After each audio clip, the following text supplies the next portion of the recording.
সিদ্ধ আলু দিয়ে একটা রেসিপি বানাবো আজকে। সিদ্ধ আলুগুলোকে লবণ হলুদ দিয়ে নিয়েছি, তারপরে মাখাবো।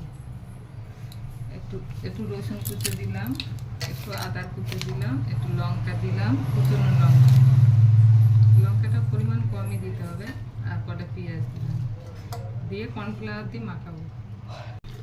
আর দিস না, দিলাম 2 চামচ। আমি আলুটাকে ভালো করে মাখাবো, কিন্তু গোটা গোটা থাকলে হবে না।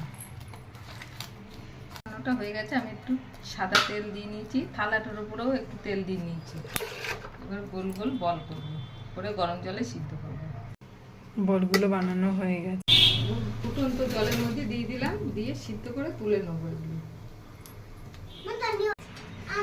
একটু ঢাকা দিয়ে দিলে হয়ে গেছে, তুলে নেবো। হ্যাঁ, মিষ্টি রসের মতো সুন্দর হয়েছে, নরম তুলতুলে। এগুলো বাচ্চাদের টিফিনে দিলে খুব ভালো খাবে। কেউ যদি মনে করে অ্যারারুট দেবো না, ময়দা দিলেও হবে। কেউ যদি মনে করে কর্নফ্লাওয়ার দেবে না, ময়দা দিলেও হবে। দিলাম, তেল গরম হয়ে গেছে।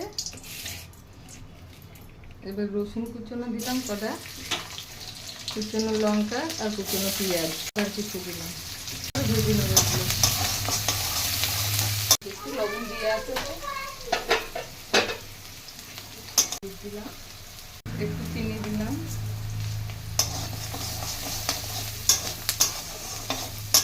এগুলো ভাজা হয়ে গেছে, এবার দিয়ে দিলাম এই ফলগুলো। মশলা দিলাম, সস দেবো, ধনে পাতা দিলাম, হয়ে গেছে।